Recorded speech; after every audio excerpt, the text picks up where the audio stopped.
going on, vinyl community? Welcome to another video with the Record Spinner. In today's video, I'm going to be doing a vinyl haul showcasing all of the records that I acquired within the month of February this year in 2024.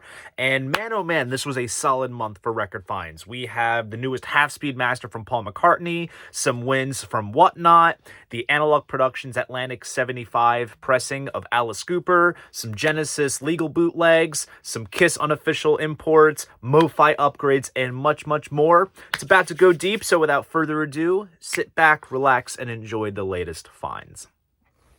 Okay, so we are not going to be kicking this haul off with any just ordinary bang. We're going to kick things off with a Beatles bang, starting off with an unofficial / gray area release that just came out fairly recently. And the thing with these releases is that you kind of have to strike when they are brand new, because down to the nature of these releases, they become scarce over time and they just become harder to find.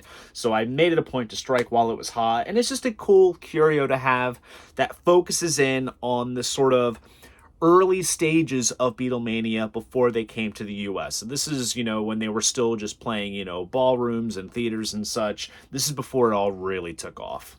And that is London to Manchester. So this is a record that brings together various live performances from TV appearances, broadcasts, there's fragments from news segments, all from the 1963 time frame towards the tail end of that year. And this was put out by a label called 1960s Records. With this release, and I have other releases that this label has put out, they kind of make it a point to look like an old school sort of parlophone type release. And as you can see, like the choice of lettering and text is very reminiscent of Please Please Me.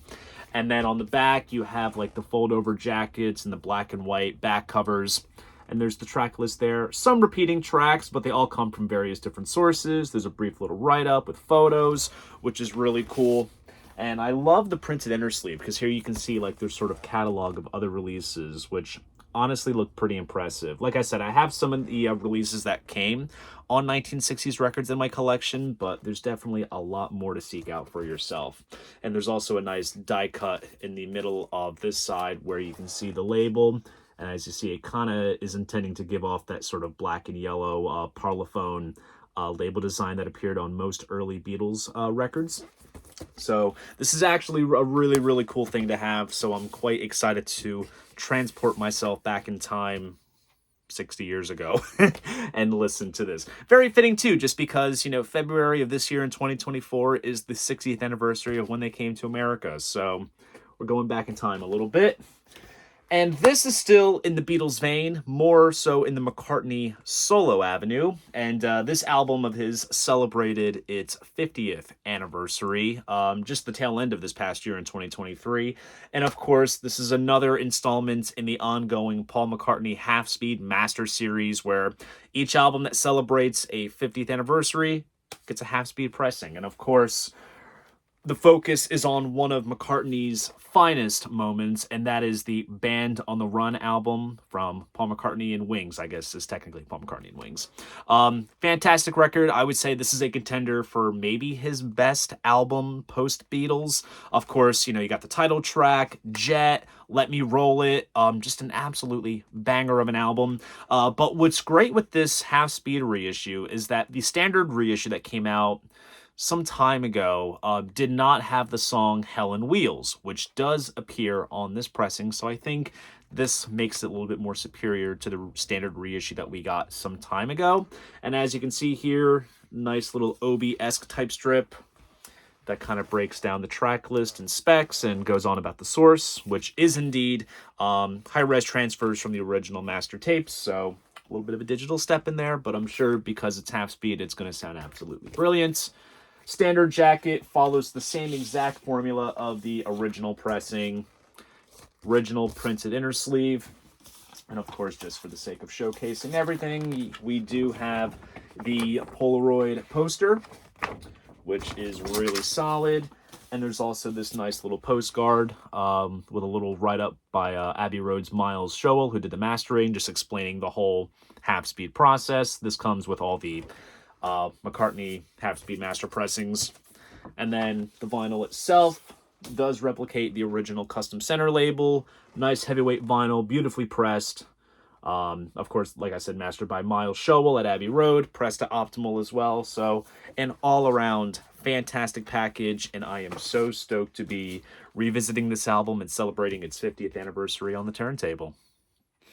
Okay, so recently the girlfriend and I found ourselves at the Berlin Farmers Market in our home state of New Jersey, and we checked out the record store that was there called Howard and Nan's Record Shop, which I know for a fact I had been to a couple of times in previous years, but I wouldn't necessarily say Howard and Nan's is in my list of like top best record stores in southern New Jersey, and that's down to a couple of factors. There is quite an awful lot of niche used inventory that I think has been there since the dawn of time when the shop first opened. So it's basically just dead stock, just still there. And for lack of less respectable words, the owner is a bit of a character. I'll just say that. But I think this store just went up a couple of notches for me personally. And that's just down to the fact that they started to sell new vinyl. And if you're a longtime viewer of my channel, you know that I tend to gravitate towards new LPs. Now, the new section that they have is not as big as the used stuff that they carry, but it was quite impressive with how diverse they really went in terms of all the artists that they carry, and also how deep some of the catalog titles were that they had on hand. I was honestly quite shocked. It was almost as it was like my kind of new section that I would love to browse through in terms of what I would like to see personally in record stores in terms of what I'm trying to find. So much so that I had about a stack of about 4 or 5 records that I wanted to maybe get in one sitting, but I wasn't really out to come home with a haul necessarily. So I gave my girlfriend a couple of options and I said, you pick which one I should come home with. And she picked this one. And that is the soundtrack to the Woodstock film. And I guess you could say this is like Woodstock 1 because obviously Woodstock 2 came shortly after this.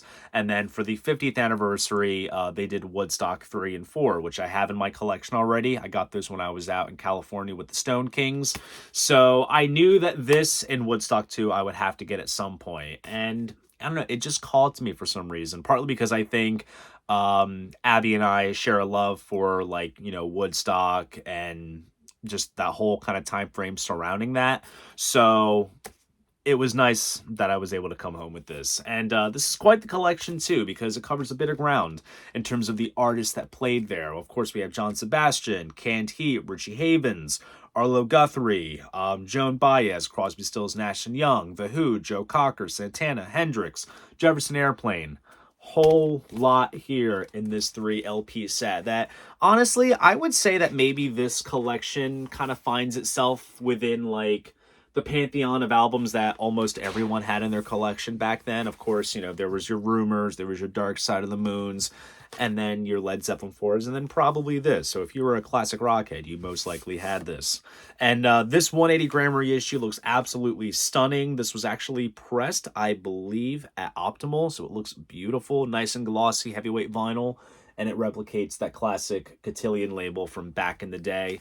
So I am really excited to transport myself a little over 50 years in time and listen to the original soundtrack to Woodstock. So riding off the coattails of the Kiss vinyl extravaganza that I hosted recently on Whatnot, which was more successful than I initially anticipated, and to those out there that tuned in and bought some stuff, thank you very much. I jumped back on the Whatnot bandwagon, so I started hopping on different shows, seeing what was up for grabs, bidding on some stuff, and then ultimately winning it, so it all kind of worked out well in my favor. And I got my hands on this cool legal bootleg type release. And that's the great thing with Whatnot and vinyl, is that it's kind of like the Wild West in terms of getting your hands on unofficial pressings that you can't really get on Discogs, eBay, or anywhere else. And when it comes to Pink Floyd shows in my collection, I'm honestly shocked that I did not have this one. And this one has a bit of an interesting history behind it. And that is Pink Floyd live at the Concertgebouw in Amsterdam on September 17th, 1969. So this is a radio broadcast that features the band performing The Man and the Journey, which was one of their earliest sort of forays into the world of rock theater. I did a whole video discussing it if you want to peel back and check it out. And it comprises of songs from albums like Amagama, More, Saucerful, Piper, as long as a couple of B-sides and some instrumental bits. It never came out on record, and I honestly think maybe it would have gone down particularly better than if Amagama was released. That's just my speculative opinion, but we'll never really know. But this particular recording is quite infamous in the Pink Floyd bootleg world because it was bootlegged for a number of years. It did get an official release on CD as part of the Early Years box set in 2016, but since then, it has kind of found itself in the same territory as a lot of Pink Floyd's BBC recordings that have kind of gone public domain, and there's all kinds of small labels and such that put these, releases and recordings out. So it's kind of found itself in that realm, but honestly, that just means that we get vinyl pressings of those recordings, and if you want one, just like myself, then your time has come. What I really like about this sort of legal bootleg type release, the artwork alone is really cool with the Pink Floyd logo and that shot of the band performing in the studio for Live at Pompeii. The track list really keeps it concise in terms of the main songs that are featured on The Man and the Journey. And it's actually sequenced well because side A is essentially The Man, and then you have side B being The Journey. So as you see, you have tracks like Grantchester Meadows, Biding My Time, Cymbeline, Green is the Color, Careful with That Oxygen, The Narrow Way, Power, Talk H, and Saucer Full of Secrets. So it keeps it very concise. So I think until maybe the day comes where there is a full Man in the Journey vinyl pressing on 2 LPs, this will get me by. And I'm honestly really excited because I haven't listened to this recording in a very long time. And I'm glad that I finally have it on wax for the sake of beefing up the Pink Floyd live vinyl collection. So there is a recitable poem that can be well adapted for us vinyl collectors when it comes to Valentine's Day, and it goes something like this. Roses are red, vinyl is black, skip the bouquet, give me a stack. Pretty well put. I don't really have a stack to show in this clip, but I did get a record for Valentine's Day from my girlfriend Abby, and she gifted me a copy of Hozier's self-titled debut album. Now, to those of you out there that are sort of up to snuff with the modern music culture of the past, 10 years or so, you probably know who Hozier is. But to those of you out there that don't, Hozier is an Irish folky singer-songwriter. This album of his came out back in 2014, and I really loved the song Take Me to Church when I was a senior in high school, and that track opens up this album. And because of that, I always wanted to get a copy of this record. It's kind of, it was out of print for a little while, then it got a repress, and it was just one of those things where, it just sort of wasn't high on the priority list for me to seek this out on vinyl. If I ever encountered it at some later time, then great. But I suppose, things do happen for a reason because Hozier is Abby's favorite artist.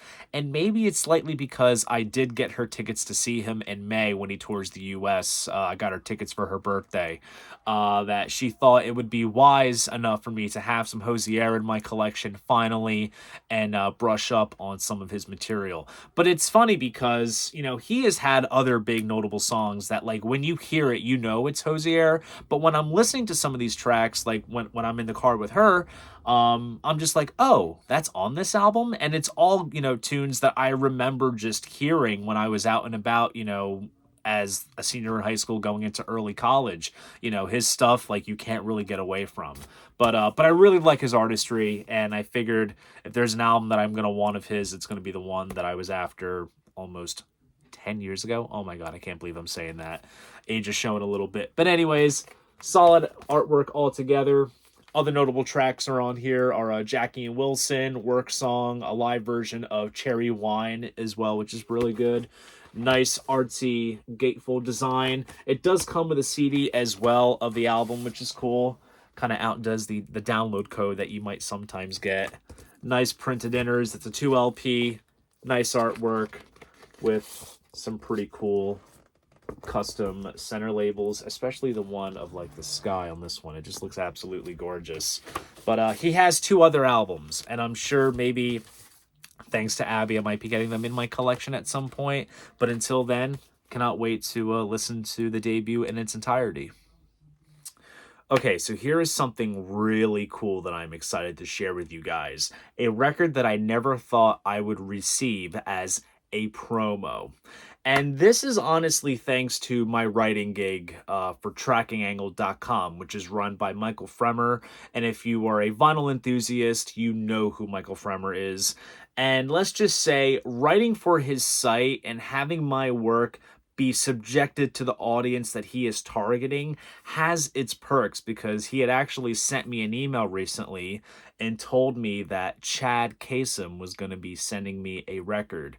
Now, do you know who Chad Kasem is? Of course, he is the CEO of Acoustic Sounds, Quality Record Pressings, and Analog Productions. And so the fact that he thought of me enough to send me a record was very generous, and I'm very thankful for it. And he sent me a copy of Alice Cooper's Welcome to My Nightmare. And this right here is the Atlantic 75 release that Analog Productions had put out. 2 LPs, 45 RPM, mastered from the tapes. I absolutely love this series. I seriously think that with what Analog Productions is doing with these select Atlantic titles, they are surpassing what original pressings had provided when they were first released. So I think these are the new default. And what do I think of this pressing? Well, I bet you by the time that you're watching this clip, the review is already up on Tracking Angle, so perhaps pause the video and go ahead and read it, or maybe you've read it already.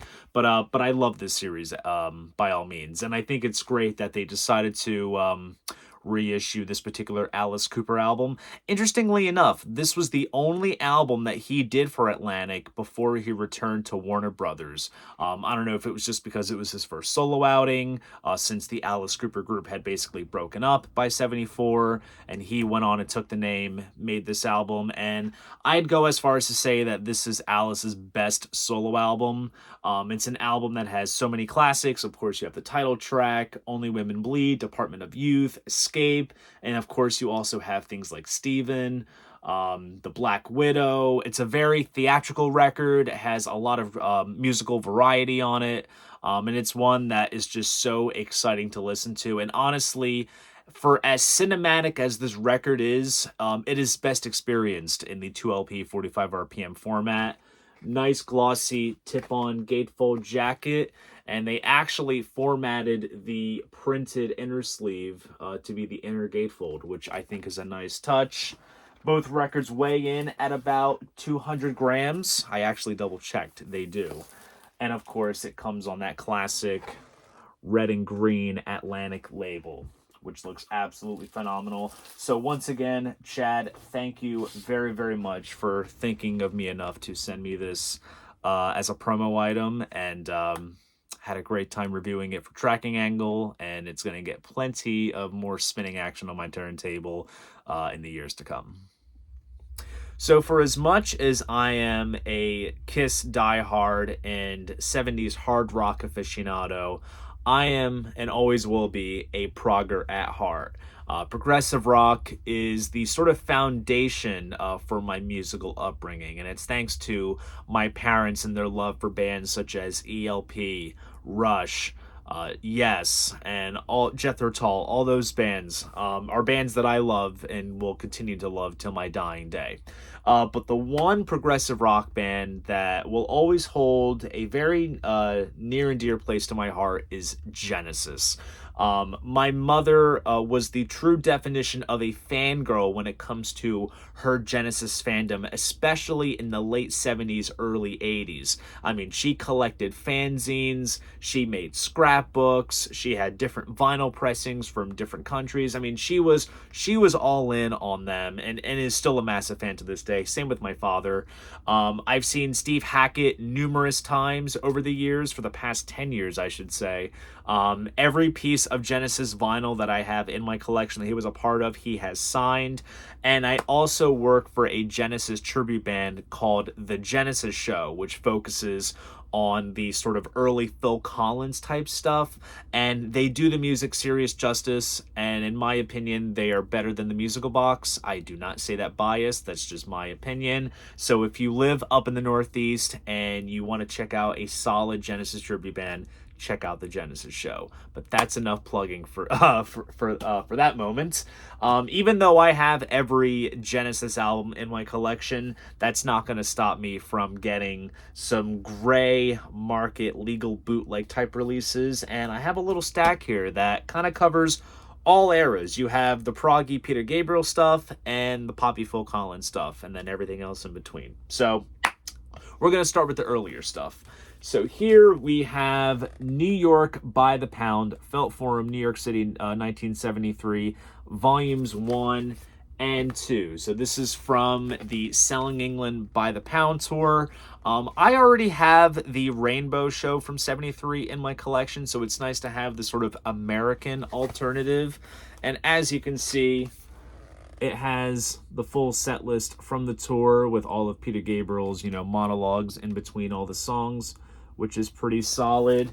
And as an added bonus, there's a couple of bonus tracks from, I believe it's one of the BBC radio shows from 1972, towards the tail end of Volume 2.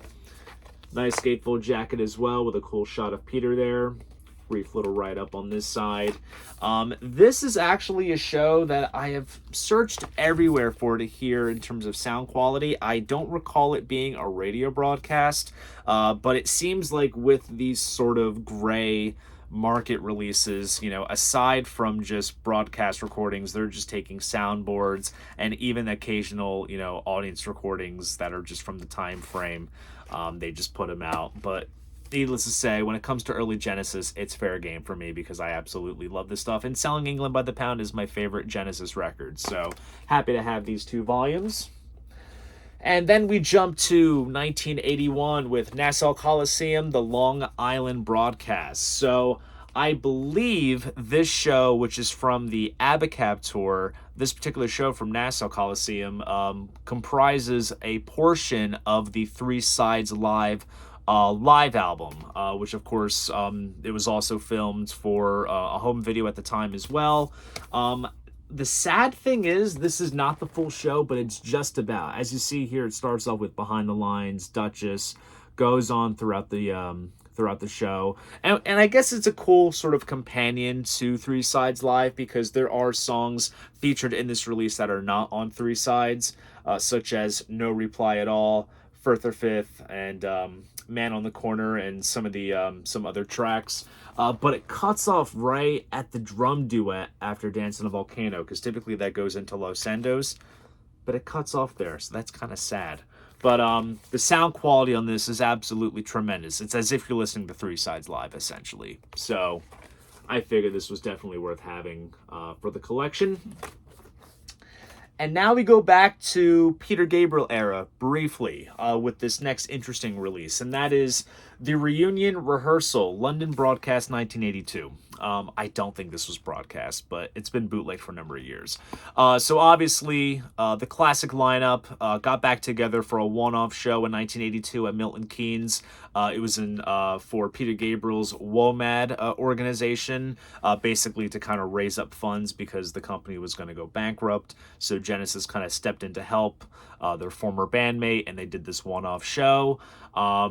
Various accounts, are out there of that show. It's not been properly documented, and maybe for the better, since the band has said that it's probably one of their worst performances because they were so underprepared. So this rehearsal was basically the only chance that they had. So you basically sort of get the general gist of what the set list was for that gig. So you have things like Back in New York City, Dancing with the Moonlit Night, Carpet Crawlers, Further Fifth, Supper's Ready, The Knife. But what's interesting is that Genesis does a rendition of Salisbury Hill, which is on Peter Gabriel's first solo album, which is pretty cool. Nice shot of Peter and Phil there. So if you want to kind of just hear the inner workings of that show and what went on behind the scenes, then you have this. It's for diehards only, but I guess that makes me a diehard just because I have this. And then we get into the Poppy Phil stuff with LA Complete, the full 1986 broadcast. This is live, I believe, at the LA Forum. I am correct, in Los Angeles. This is during the Invisible Touch tour, and the sound quality on this is absolutely tremendous. The Genesis broadcast recordings really do sound solid in terms of what is out there and what's kind of common in the bootleg circles. And as you can see, it is the full show between these two volumes. And of course, you have that dreadful Turn It On Again medley with all the oldies and such. But really solid stuff to have. And I don't think there's such thing as being Genesis'd out, because there's a lot to spin here, as you can see. Okay, so here is another Whatnot piece, and I got this courtesy of the folks over at VC Vinyl. They are notorious for auctioning off new records for as low as $5 to $10, whether it's stock from retailers that they're buying overstock of, or other theories that I have that I might discuss in a later video. You really cannot turn a sweet deal down, such as the stuff that they offer during their shows. And this is of a rather notable live performance by Deep Purple, and that is live at the California Jam 1974. Huge performance from the band, and quite a big festival as well in the early 70s. Black Sabbath was there, ELP, Rare Earth, Eagles, a whole bunch of other bands. But what's kind of notable about this show is all the antics that went on kind of behind the scenes and on stage, because there's the whole story how they requested to go on at sunset, but then when everything ran early, they refused to go on, and there was all this chaos and such. And then Richie Blackmore basically let out his anger on an ABC cameraman and just basically broke the camera, shoved the guitar into it and everything. The video is out there on YouTube to watch. It's very entertaining to watch. And then blowing up his amps, it's... me talking about it doesn't do justice. You have to watch it for yourself. But one of the other reasons why I love this particular release is because it is of the Mark III lineup, and the album Burn had just come out, and Burn is probably one of, if not my favorite, Deep Purple record. So on this live set, you have the title track, Might Just Take Your Life, Lay Down, Stay Down, and Mistreated, which are notable tracks off of Burn. And then, of course, they tap into Mark II territory with, of course, Smoke on the Water and the sidelong 20-plus minute version of Space Truckin'. So this is honestly a really solid release. So if you want probably the most iconic Deep Purple Mark III live recording, this is definitely the one to get. Nice gatefold jacket with some photos and some liner notes, press clippings, and it's pressed on nice black vinyl. So I'm very happy to get my hands on this for a rock low price. And now here is a cool selection of records that have an interesting backstory. So you guys all know Sky Valley Records, right? I've done so many videos there. It's my favorite record store. Well, the guy that runs it, Chuck, he has a friend named Chris who owns a vacuum shop, and he's trying to get into the record business. So within his shop, there's like a small selection off to the side of records. Let me tell you, this little shop, this little setup was my perfect type of record store. He had bootlegs, he had Japanese pressings, he had audiophile pressings, he even had test pressings, all kinds of great stuff. And it's one of those cases where if somebody gave me $1,000 to spend, I would have depleted it in literally minutes. But I did leave with some very cool stuff, and he gave me very generous deals on what I snagged, and that is what I'm going to be showing you guys. So first, we're going to start off with an upgrade copy to what I had previously, which is just a boring standard black vinyl copy. And that is Thin Lizzy's Jailbreak. I'm just noticing now, like, this does not do justice because of the style of the jacket and the sleeve. But anyways, this is the Vinyl Me Please pressing that came out a couple years back. This is, I believe, an all-analog pressing cut by Kevin Gray. And I'll just take it out of the sleeve so you can see for yourself how gorgeous this thing looks. So right off the bat, you have the little obi strip here, which comes off just like that. A nice sort of foil mylar type finish to the jacket. Here's the back. And what's cool is that it is a die cut sleeve, because when you take this out, you have the sort of cartoonish figure there that is in the opening of the jacket. And this is a booklet of liner notes, just kind of going through, you know, the backstory of the album and its significance, which is really solid. Vinyl me please, when it comes to the albums that they choose to put out, they always put so much love and care into the packages, and it's just very impressive. There is also lyrics within the gatefold, which is very cool. And then, of course, there's an art print, and this is of the original sort of outline of that cartoonish image that you saw on the book, which is pretty cool. And then the vinyl itself comes pressed on this sort of orange yellow flame colored vinyl with that cool spacey Vertigo label, which looks absolutely tremendous. And I am really excited to hear what Kevin Gray did to this album, because when you see his name on any mastering credits, you know that it's going to prove some sonic wonders. So very happy to get this nice upgrade of Jailbreak by Thin Lizzy. And then, like I had mentioned, he also had bootlegs. And people refer to these things as bootlegs, and they're getting it all wrong. They're counterfeits. That's the scary term, but, you know, unofficial import, whatever you want to call it. Now, I already have an official pressing of this, and it's one of my prized pieces of my Kiss collection, given how rare it is and just something that you don't really see too often. And I remember I bought my official copy when I was out in St. Louis with the youngest members of the VC, my vinyl buddies. And let's just say if I didn't come across the official press, I would have settled for this. But because I have both official and unofficial pressings of Kiss studio and live albums, it's just one of those things, you know. It's OCD, and plus it has a Kiss logo, so I had to buy it. But it is Kiss Symphony Alive 4. This is, of course, Kiss's performance with the Melbourne Symphony Orchestra. An absolutely solid set. As you see, it's a 3 LP set. And of course, given the nature of unofficial pressings, you gotta see how comical it is to have a 2003 release, but yet the gatefold is of the band from the End of the Road tour. So I don't know. For some OCD stricken folk, it's a little bit hair pulling, but it's just the nature of it. But this 3 LP set comes pressed on sort of metallic silverish color vinyl. Nice bit of rippled effect there.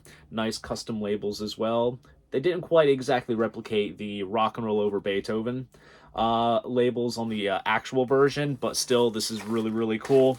And like I said, if I had never come across the official press, I would have most likely settled for this. But since I saw it and the price was sweet, absolutely had to snag it. All right, now it's time for some MoFi upgrades. These are titles that have just recently kind of come back in print. It seems like every 10 years or so, they'll repress up old titles. I'm guessing that's the pattern that they're kind of going with. But these are albums that I've had previously in my collection and various different pressings. And obviously, with MoFi's case, it's definitely worth the sonic upgrade to what I had previously. Starting off with the Big Kahuna, which is a 2LP 45 RPM pressing of Billy Joel's 52nd Street. I am slowly but surely getting all of the Billy Joel MoFi stuff. Obviously, I found The Stranger out in California. That was a pleasant surprise. I already have Songs from the Attic, Turnstiles, and now I got this as well. On this album, you got Big Shots, Honesty, My Life, Zanzibar. This is honestly a really, really solid record. I previously had the Walmart exclusive pressing, which came pressed on blue swirl vinyl, but, you know, 2LP, 45 RPM, you really can't go wrong with it. I'll showcase the label on this. And, yeah, it's DSD, whatever, but it sounds fantastic.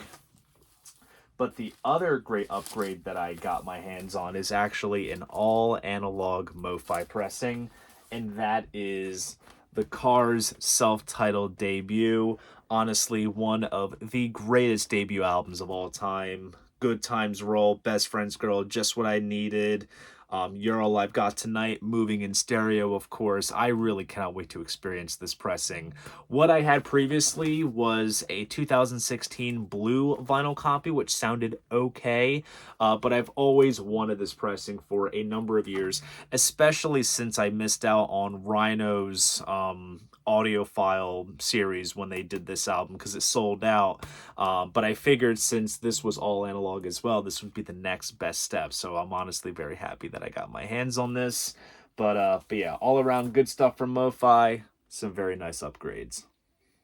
So there you guys go. That is my vinyl haul of all the records that I acquired within the month of February this year in 2024. If you enjoyed this video, please go ahead, give it a like, and subscribe to the channel. See you guys in the next video, and most importantly, keep the records spinning.